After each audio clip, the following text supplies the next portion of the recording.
Bienvenue dans l'ombre de la lumière avec Tissina. Mon invité pour ce nouveau podcast est un réalisateur qui exerce depuis de nombreuses années et qui va nous parler de son métier. Dans cet enregistrement, ma voix n'est pas très audible, mais le plus important c'est qu'on puisse quand même entendre l'invité. Bienvenue dans mon podcast. Merci à toi de m'avoir invité. Est-ce que tu peux te présenter? Alors moi, je suis Julien Lalanne, je suis réalisateur pour la télévision sur des programmes plutôt de divertissement ou de cuisine. Décrire un petit peu plus ce que tu fais en amont par rapport à ton métier. Ça consiste en quoi mon métier de réalisateur? Écoute, moi je trouve que ça consiste à raconter des histoires aux gens déjà. D'accord. On doit servir la narration, on doit apporter un regard construit sur ce qu'on raconte. Et puis avant tout, un réalisateur, il n'est pas seul en fait sur un programme. C'est avant tout un travail d'équipe. Donc en fait, le réalisateur va faire en sorte de mutualiser un petit peu tous les regards différents, aussi bien de la production, qui a un aspect financier, de l'aspect éditorial aussi avec les journalistes. Et faire en sorte qu'en gros tout ça s'harmonise et on travaille tous dans le même sens, en gros, pour le programme. Euh, Moi, je compare souvent le réalisateur à un chef d'orchestre. Euh, Chaque musicien connaît sa partition, tu vois, mais c'est au chef d'orchestre de faire en sorte que tout soit en harmonie, dans le même rythme. Et Ouais. voilà. Et en tant que réalisateur, on doit donc créer cette harmonie entre plusieurs corps de métier. Comme les cadreurs, les techniciens vidéo, les ingénieurs du son, la régie générale, la production et les journalistes, enfin bon, beaucoup de corps de métier à fédérer autour d'une même idée. Voilà. Après, la réalisation sur un programme, ça commence déjà en amont, en Oui. préparation. Mhm. Et souvent, donc, on essaie de construire, euh, comment dire, avec un budget. Oui. Euh, un budget parfois restreint, construire un programme qui tient dans les clous du budget et qui sert aussi l'éditorial et à nous, réalisateurs, de faire en sorte que les moyens techniques qu'on met rentrent dans le budget et, euh, et fassent en sorte que ce soit joli et agréable à regarder et que ça serve la narration, tout simplement. Voilà. Mais par exemple, qu'est-ce que tu fais en amont d'une émission? Comme par exemple, on travaille ensemble sur Objectif Top Chef. Et Ouais. qu'est-ce que tu as fait avant que le tournage commence par rapport Alors, à l'émission? Objectif Top Chef, c'est un peu particulier, c'est un concours culinaire. Donc Ouais, nous, en préparation avant, on décide des épreuves, des nombres de candidats qui vont faire les épreuves. d'accord. Donc on organise les journées en fonction de ça. Mhm. Euh, Moi, je time un petit peu toutes les différentes parties de la journée comme ça, entre la cuisine pour les candidats, les dégustations avec le chef, ainsi de suite. Et puis, il faut que ça rentre un petit peu dans une journée normale, on va dire, Mhm. ce qui n'est Ouais. pas toujours évident. Le boulot de la préparation, vraiment, c'est vraiment ça. C'est faire en sorte de faire tenir des journées, faire que les techniciens puissent manger, se reposer un petit peu entre les séquences. Voilà, c'est vraiment plus. Moi, je fais du tableau Excel, si tu veux, en préparation, tu vois, et des plans de D'accord. caméra, et Ouais. des plans de caméra. Voilà, on n'est plus du tout dans l'audiovisuel, là. On est vraiment dans la Bah, partie très bureautique, presque. c'est vrai, mais ça reste quand même audiovisuel. Mm. Mais du coup, tu travailles avec qui en amont, pendant et après pour la Alors, moi, on est préparation? en relation souvent avec la production qui gère le budget, la production artistique qui gère donc le, la vision globale qu'on veut donner au programme. D'accord. Et ça s'arrête à peu près là au début. Mhm. Ensuite viennent la rédactrice ou rédacteur en chef qui donne souvent comment dire, je trouve plus les mots, la vision qu'elle veut donner à chaque candidat. Et c'est là qu'on va raconter les histoires différentes, en fait, et qu'on va Ouais. faire deux, trois petits happenings, des choses comme ça. Et qu'il faut organiser tout ça, du coup. Et pendant le Euh, tournage, t'es où?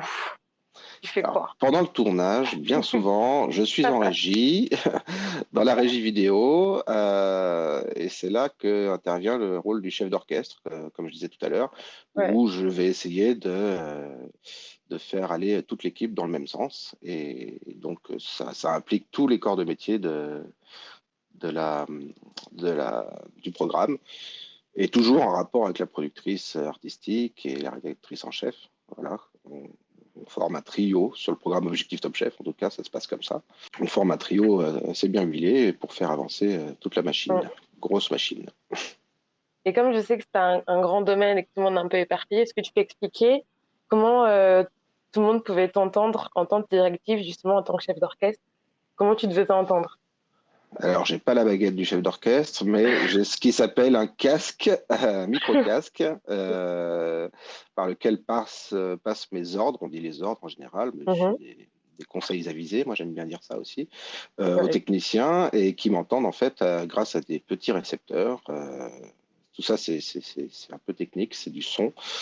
Il y a un bel émetteur au bout de mon petit casque et des récepteurs qui vont dans les oreilles des cadreurs et des différents techniciens Et t'as pour, combien pour m'entendre. de musiciens en tant que chef d'orchestre? Combien de musiciens? Écoute, les gens qui m'entendent, je pense, sur un programme comme Objectif Top Chef, par exemple, il doit y en avoir à peu près une vingtaine Mhm. qui m'entendent tout le temps, toute la journée. Donc voilà, à la fin de la journée, je pense qu'ils sont épuisés de m'entendre. Mais, voilà, ça se passe plutôt bien en général. Ouais, ça va. Je peux en témoigner. Oui, c'est vrai. Ça va. Du coup, revenons un petit peu en arrière, Ouais. savoir un petit peu quelles études tu as faites juste avant de... comment tu es arrivé à ce métier de réalisateur. Moi, après le bac, j'ai fait une école d'audiovisuel parce que je me destinais à faire du son. Je voulais faire ingénieur du D'accord. son depuis l'âge de 14-15 ans parce que j'enregistrais des disques. J'étais dans une petite chorale et on enregistrait Ah des ouais. disques. Voilà l'histoire. Et donc, j'allais voir l'ingénieur du son entre chaque prise. Je l'embêtais un petit peu, on va dire, toute la journée. Je lui posais 10 000 questions. Enfin, bon, bref, il était il était adorable, il me répondait tout le temps, même si je prenais sur ses pauses. Mais Mm. bon, voilà, j'ai voulu faire ça à la base. Et donc, dans l'école d'audiovisuel que j'ai fait, on se spécialise au bout de la deuxième année en général. D'accord. Et en fait, mes professeurs m'ont dit que le son, bon, c'était bien, mais que j'étais meilleur à l'image. Je les ai un peu crus, hein, et Mhm. ça m'arrangeait un peu parce que le son, pour moi, c'était un peu trop technique, à vrai dire. Même si j'avais fait un bac scientifique, ça me fatiguait un petit peu voilà, l'aspect très physique, tout ça. Bon. Donc, je me suis destiné à l'image, j'ai fait cadreur, du coup, en spécialisation. À la fin de Ok. mes études d'audiovisuel, j'ai fait des stages, comme tout le monde, où j'étais assistant vidéo. Et de là, j'ai commencé, après l'école, à être assistant vidéo. Voilà, dans la mode, pour un magazine qui s'appelait Paris Mode à l'époque. C'était sur Paris Première, il y a de ça une bonne vingtaine d'années. Et puis par la suite, je suis passé cadreur, grâce à un autre cadreur d'ailleurs, Mathieu Pététin, pour le citer, Mhm. qui m'a laissé sa place derrière la caméra une fois et qui m'a appuyé auprès de la production pour que je Pas passe mal. cadreur. Voilà. Bah oui, c'est un peu ça. La vie dans ce métier, les évolutions se font souvent comme ça, grâce à des personnes altruistes qui veulent faire évoluer les copains. C'est plutôt pas mal. Et ça s'est passé de la même manière d'ailleurs pour être réalisateur. Une fois que j'étais cadreur sur différents programmes, j'ai travaillé avec Mhm. beaucoup de réalisateurs et eux aussi m'ont laissé ma chance, voilà, pour passer à la réalisation. Je pense donc, voilà. En fait, ce métier-là, c'est des bonnes rencontres, un peu de chance, et puis beaucoup d'implication dans le travail pour pouvoir évoluer. Je pense que c'est ça qui paye. Et donc, tu as toujours fait de la télé? Oui, j'ai toujours fait de la télé, ouais, j'ai toujours été que en télé, pas en fiction, pas en cinéma. Ça t'attire pas? Ça m'a jamais vraiment attiré, en vrai, non. Je pense que c'est un autre métier. Il faut diriger des comédiens, leur donner des intentions Ouais. déjà, trouver les mots Mm. justes. Enfin, je pense qu'il faut des qualités limite de diplomate parfois avec des comédiens. Tu vois ce que je veux dire? Oui. Je pense que c'est un autre exercice vraiment. Et puis non, ça m'a jamais vraiment attiré. Je trouve que c'est en plus un milieu, enfin, on l'imagine comme ça, beaucoup plus hiérarchisé qu'en télé. Et moi qui n'aime pas l'autorité, ça va pas attirer. Ah ouais, non, d'accord. Bon. Voilà, c'est un peu plus. Moi, enfin, c'est l'image que j'en ai. Après, voilà, peut-être que c'est complètement erroné puisque je n'ai jamais travaillé en fiction. Euh, voilà, j'ai cette image-là du cinéma qui est un peu plus hiérarchisée, un peu plus lent aussi à mettre en place, des choses comme ça. On se prend un peu plus la tête en vrai au cinéma pour faire de belles choses. Hein, je dis pas le contraire, mais ça va un peu moins vite. Moi, je suis un peu un hyperactif et la télé, ça me va très bien. Avec la télé, c'est assez différent. Oui, la télé, c'est vrai qu'on fait des programmes maintenant très, très, très rapidement. Enfin, parfois on fait une journée de diffusion d'un programme de 50 minutes en une journée parfois ou 2 jours. Voilà ce qui se fait pas en cinéma. T'as Ouais. travaillé sur beaucoup, beaucoup d'émissions, j'imagine. Oui, beaucoup Est-ce- d'émissions de Surtout divertissement. culinaire, non? Ouais, c'est ça. Est-ce que tu les Ouais, pas regardes? que. Alors, celles que je réalise et celles pour lesquelles j'ai cadré aussi, oui, souvent je les regardais. Je les regardais parce que aujourd'hui, le réalisateur, en plus, il est pas en bout de chaîne, il est réalisateur tournage en tout cas. Mhm. Il a plus voix au chapitre en post-production. Donc Ah, c'est intéressant de voir un petit peu le résultat final suite au travail de la post-production pour voir si on a été dans le même sens, tout ça, même hmm. si j'ai 2, 3 relations avec eux en C'est-à-dire que tu sais pas post-production. du tout, pas du tout ce ça va donner au fait au final. Ah non, souvent je découvre le programme en même temps que le téléspectateur. D'accord. Mais souvent je suis très agréablement surpris du résultat. Voilà. En général, on va souvent dans le même sens quand même. Et puis en tournage, on essaie aussi de donner des pistes pour qu'en post-production, il puisse suivre un petit peu ce qu'on voulait faire aussi. Mais ça veut dire que ton travail s'arrête avant la post-prod? Exactement, c'est ça. Moi, je livre les rushs, comme on dit, les images qu'on a Oui. tournées, les sons. Et ensuite, la post-prod se débrouille avec toutes ces heures de tournage à faire un montage superbe. Voilà. Et en D'accord. général, il y a plus beaucoup de réalisateurs post-prod maintenant. C'est souvent des responsables de projet. Enfin, C'est avec la c'est le production ou la côté, chaîne, peut-être? ouais, plutôt que côté éditorial en fait. D'accord. Voilà. On monte souvent les histoires avec le prisme du journaliste en fait. Puis ensuite, on agrémente avec les images qu'on a. C'est ce qui se fait souvent maintenant sur ce genre de programme de divertissement en tout cas. Moi, j'avais pas, j'ai regardé récemment Objectif Top Chef. Je voulais savoir un peu qu'est-ce qu'on avait fait, ce que ça avait donné. Et Ouais, j'avais la voix off. J'avais pas tilté déjà ouais. qu'il y avait une voix off. Et, Alors, euh, et la narration est ouais. vraiment différente de comment on le tourne. Oui, C'est-à-dire qu'on tourne la dégustation bien après et oui. la cuisine arrive après la dégustation sur l'image. Ouais, c'est souvent monté en flashback. On s'est rendu compte que Ouais, ça c'est marchait ça. bien, que les téléspectateurs aimaient bien ce petit côté. Et puis ça fait un peu de suspense. On tease un petit peu maintenant plus le Ouais, côté ouais. qu'est-ce que ça va être, le plat. Et ensuite, on passe un peu plus rapidement sur la cuisine, à vrai dire.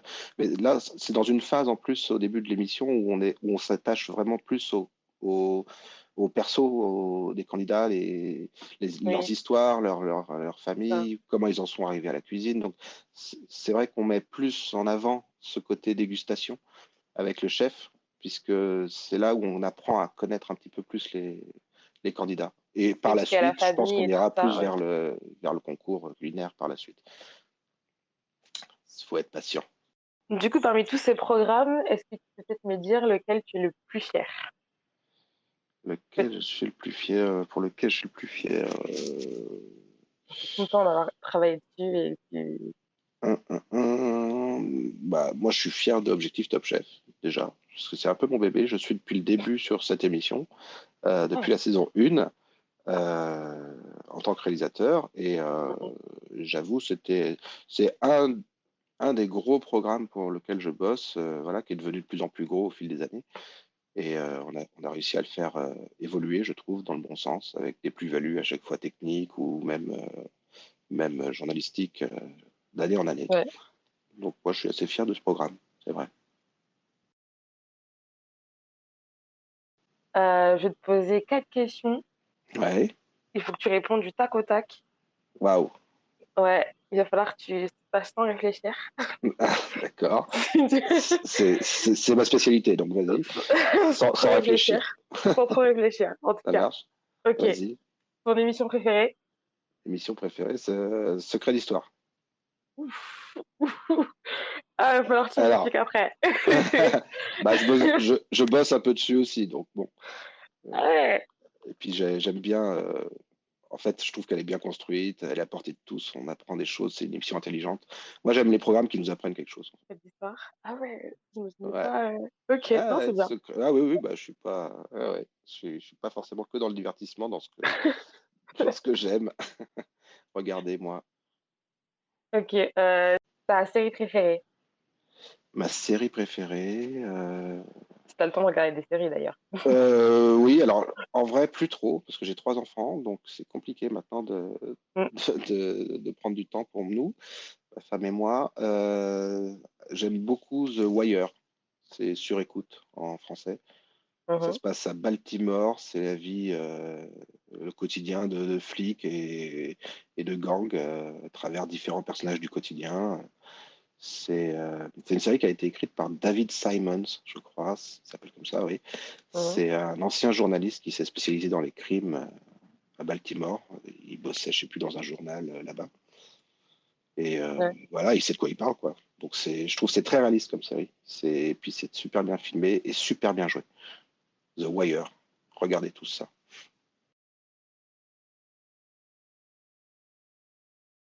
Est-ce que tu peux me dire la personne qui t'a le plus marqué peut-être dans le métier? Peut-être du coup la Dans personne qui t'a aidé. personne qui m'a le plus marqué, je crois que c'est ma femme, parce qu'on s'est rencontrés sur un tournage. Donc voilà, elle m'a marqué puisque je suis encore avec elle et on a fait Ouais, trois pour le enfants. coup. Voilà, elle était rédactrice en chef du programme, mais ouais, bon, forcément ça marque un peu, quoi.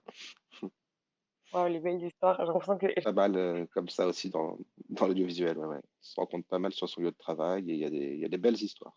Des belles Bah, histoires qui se font. en même temps, je pense qu'il y a une espèce de.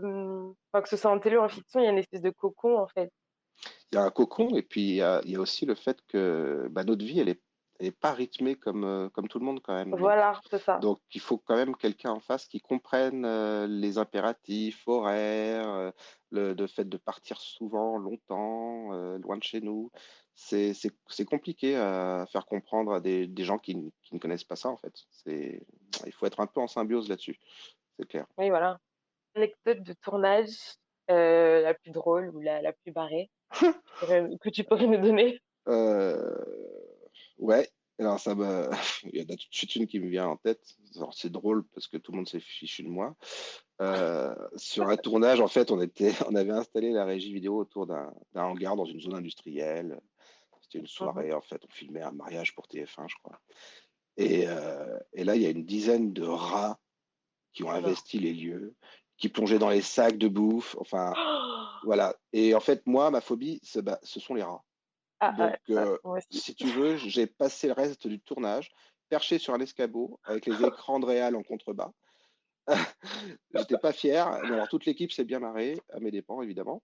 Aïe, aïe, aïe. C'était magique, voilà. J'ai passé 4 heures sur un escabeau pour finir la réalisation de ce programme. C'était magique, très drôle.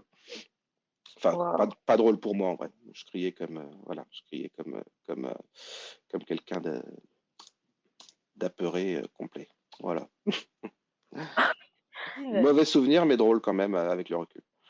On Waouh. filme, on n'est pas toujours que dans des châteaux, hein, sur les tournages. Du coup, ça me vient à cette question.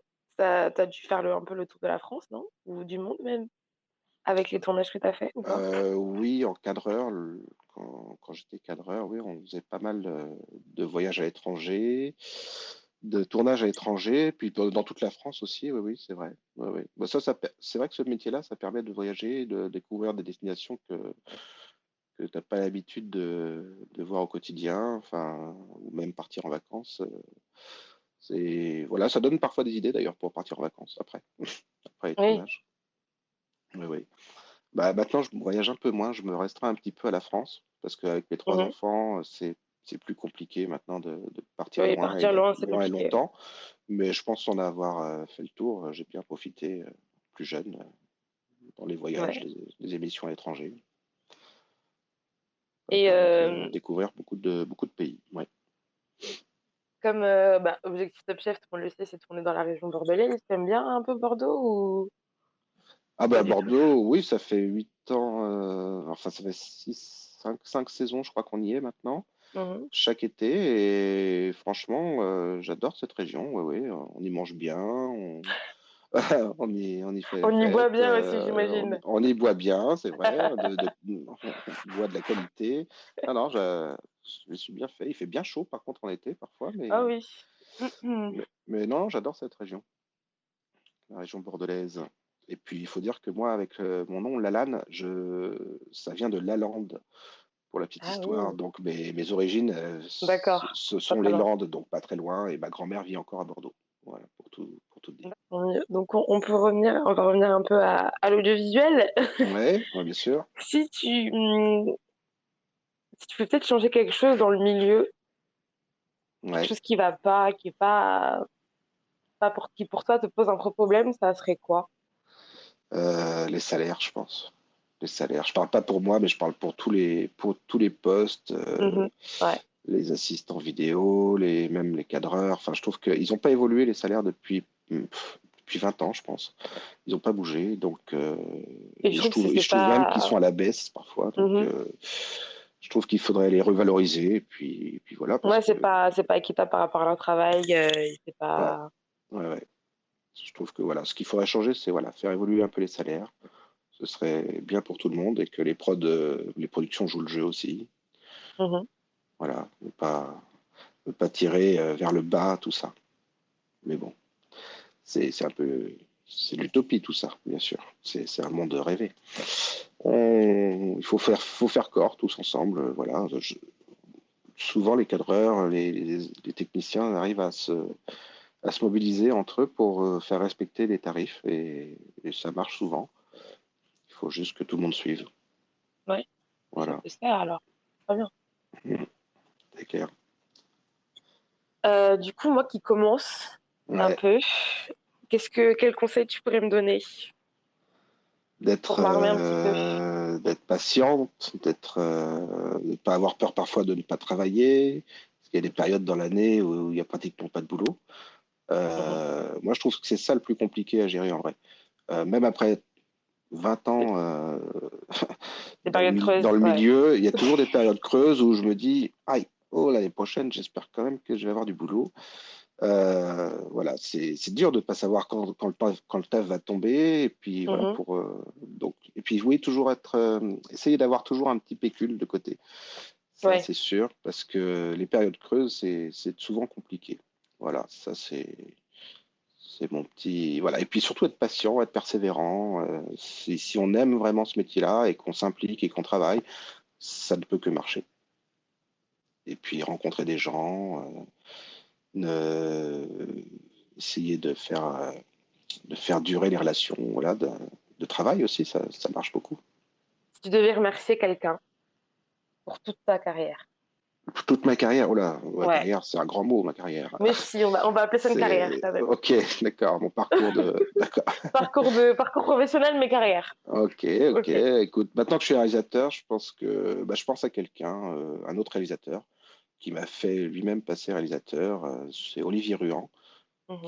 qui bosse sur pas mal de programmes aussi de divertissement et culinaire aussi. Il fait Le Meilleur Pâtissier, par exemple, sur M6. Euh, Moi, j'étais son assistant vidéo dans la mode quand j'ai commencé. On s'est un peu perdu de vue à une époque. On s'est retrouvé cadreur sur un programme qu'on faisait tous les deux. Il est passé réal après et il m'a toujours pris en cadreur sur ses réals. Ouais. Et par la suite, il m'a fait passer réal quand il savait que je faisais deux, trois petites réals à droite à gauche. Et voilà, je pense que voilà, c'est un peu. Je ne remercierai jamais assez Olivier Ruan. Voilà, si tu m'entends. Un peu grâce à lui que je suis réalisateur aussi. Et à d'autres, évidemment. Il y a Sébastien Zibi, qui est réalisateur, qui me fait bosser beaucoup. Je sais une, une copine dans la production m'avait aussi appuyé, qui s'appelait Noémie Garcia, qui s'appelle toujours Noémie Garcia d'ailleurs. Voilà, il y a plein de gens qui nous aident en fait quand on est impliqué, quand on travaille, quand on en veut. Voilà, je pense que les gens ils le voient à un moment Ils le voient, donné ouais, ils le sentent. et puis ils le reconnaissent et puis voilà, voilà. Moi, j'ai jamais vraiment eu à chercher du travail, à demander, à quémander. J'avoue avoir eu souvent de la chance et avoir fait de belles rencontres. Voilà, je pense que voilà, c'est un peu ça mon parcours, moi. Et puis bon, je suis un peu sérieux aussi quand même de temps en temps. Donc De ça, temps en temps. de temps en temps, et puis pas tout le temps. Tant que tu sais que tu en sais quelque chose. Non, mais d'ailleurs, ça me fait penser à une question. Ça veut dire que tu choisis tes équipes? Oui, en réalisateur, oui, souvent, oui, on choisit nos équipes, ouais, ouais. Donc, tu choisis En les style cadreurs. cadreur, ingé son, assistant vidéo, ouais, ouais, souvent on choisit nos équipes, ouais. Bon, parce qu'on aime bien travailler avec les gens qui ont la même vision que nous déjà, qui travaillent bien, les meilleurs, voilà. Tu choisis l'assistant réa aussi? Astorial aussi, ouais, ouais, je choisis aussi. D'accord. Ouais, on a un peu la main là-dessus quand même, c'est pas mal. C'est bien de pouvoir bosser Ouais, bah avec oui. des gens avec qui on s'entend bien et qui ont la même vision. C'est un peu le but, euh, le but pour une émission marche, en fait, c'est que tout le monde se connaisse, ça se fasse dans la joie, la bonne humeur et que Ah oui, c'est beaucoup mieux s'il y a une meilleure ambiance. c'est Ça beaucoup permet mieux de voilà, c'est ça. On va tous dans le même mieux travailler. sens. C'est ça. Dans- Est-ce que tu peux parler de tes futurs projets ou pas du tout? Mes futurs projets, écoute, je fais une émission là sur France 3 qui s'appelle Cuisine ouverte avec Mhm. l'ancien Top Chef Maurice Sacco. Ah Que je ouais, continue à sympa. faire. Là, j'ai quelques dates là qui arrivent. Je vais faire un peu de Top Chef en cadre aussi parce que je cadre toujours, en vrai, et j'aime bien cadrer encore. Je ne suis Mhm. pas que réalisateur. Ta Et double facette, c'est bien. ouais, exactement. Et après, non, j'ai un ou deux projets, mais je peux pas vraiment en parler. C'est dans les tuyaux, mais rien n'est fait, rien n'est Et sûr. Donc bon, voilà, c'est pas grave. on verra. Espérons que Mhm. ça se fasse. Et peut-être est-ce que tu as un dernier message à transmettre? Dernier message, écoute, ouais, ça rejoint un petit peu l'idée que je disais tout à l'heure sur les salaires, c'est Mhm. aux jeunes qui commencent, essayer de bosser au tarif, pas au rabais, essayer de vous renseigner du coup sur les tarifs pratiqués dans la profession, et puis vendez-vous au tarif, pas moins, voilà, sinon ça se Ouais. retournera contre vous tôt ou tard, je pense, forcément, c'est important de travailler à sa juste valeur. Voilà. Mon grand-père disait toujours tout travail mérite salaire et Oui. un salaire juste. Et j'ai toujours ça en tête depuis que je suis tout petit. Voilà, c'est Ok. important. Écoute, merci, hein. Bah écoute, de rien, j'espère Merci, avoir merci. répondu correctement à toutes tes questions. Ciao. Merci d'avoir écouté ce podcast. N'hésitez pas à nous suivre sur les réseaux sociaux @LDLL Podcast. Rendez-vous au prochain épisode.